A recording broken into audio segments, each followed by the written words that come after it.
जी का प्रथम श्लोक। अच्छा, भागवत जी करती क्या है कि 7 दिनों में भागवत जी सुनने से आपको ठाकुर जी अपने से लगने लगेंगे। ये भागवत जी की विशेषता है। अच्छा, इतने लोग आप बैठे हो, इतने में सबको नहीं, सिर्फ 4 से 5 लोगों को भागवत सुनने से ठाकुर जी अपने से लगेंगे। अभी क्या आप क्या मानते हो? भागवत भगवान मानते हो, परम पिता मानते हो, परमेश्वर मानते हो, पर इन 7 दिन की कथा सुनने के बाद ठाकुर जी से आपका कोई रिश्ता बन जाएगा। क्या बनेगा?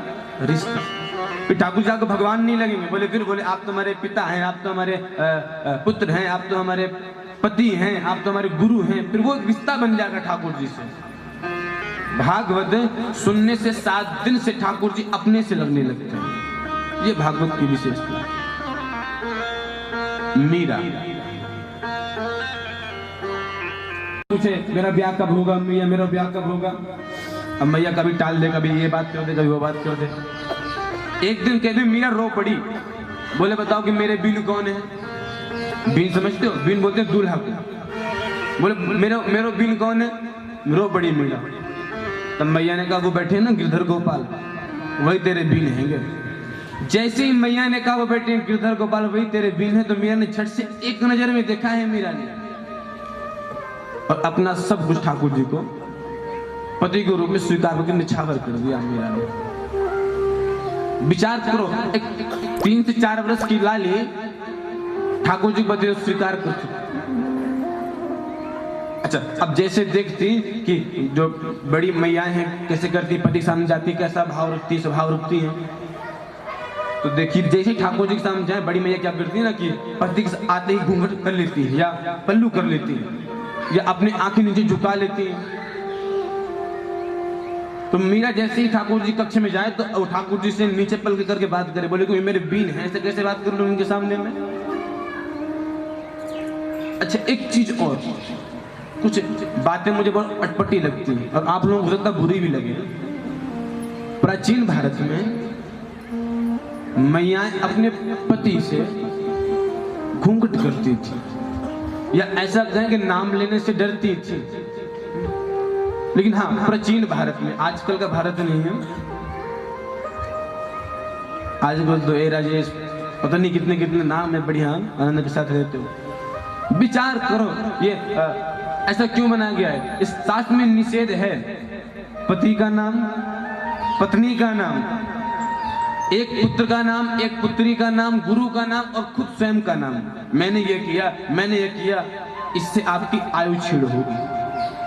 अपने पति का नाम लेने से आयु छीड़, एक पुत्र का नाम घर में है तो उसके नाम लेने से उसकी आयु छीड़।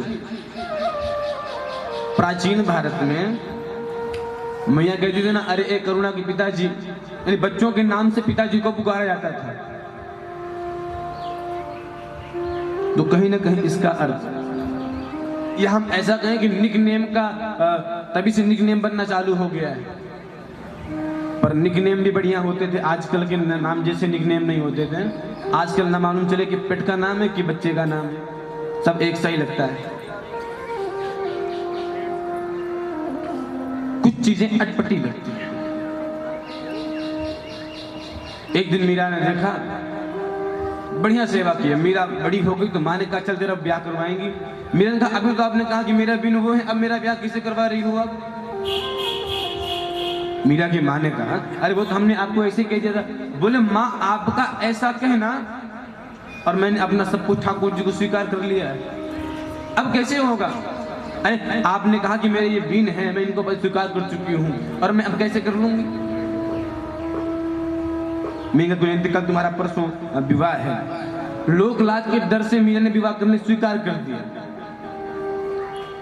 पर अंतिम रात में मीरा ने कहा हे नाथ, अगर मैं तनिक आपको अपने पति गुरु में स्वीकार करी हूं, तनिक मैंने आपका अगर भजन किया है, तनिक मैंने अगर आपका अनुसरण किया, तो नाथ आज सपने में से ही ना आप सामने से जाओ पर सपने से मुझसे आके पर ब्याह करना।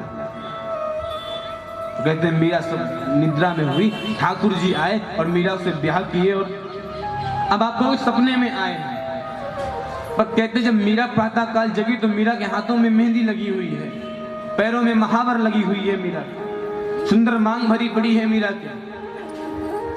एक दिन पहले मीरा की माँ ने वो लहंगा चुन्नी दे दी, उससे कई गुना अच्छा उसमें हीरा जवाहरात मड़े हुए, वो मीरा पहने हुई है। जब माँ आई तो बोली ये तुमने क्या किया? मीरा रो रही और हंस रही। बोली माई सपने बरनो दीनाना मायरी सपन्यों बरनो दीनाना। बोली माँ सपने में ओ गिरधारी आयो, मुझसे ब्याह करके चले गए। मेरे मन का ये तेरे लहंगे ये कहाँ? बोले आपके पूरे खानदान में किसी के पास ऐसा लहंगा है क्या? मैंने कहा और कोई आया था? बोले हाँ, 56 कोटा जना पधारा दूल्हो श्री ब्रजराज। बोले एक दो नहीं, अगर यहाँ मेरा ब्याह होता तो 1 10 2 10 20 40 100 लोग आते। 56 करोड़ बाराती पधारे हैं मेरे ब्याह में। 56 कोटा जना पधारो दूल्हो श्री ब्रजनाथ। बोली माँ अब परेशानी नहीं, अब कहीं भी ब्याह करवा दो, किसी के साथ भी भेज दो, अब चिंता नहीं। ये देह की जो आर्थिक इच्छा थी ना, देह को प्राप्त हो गई, अब समस्या नहीं, कहीं भी ब्याह करवा दो।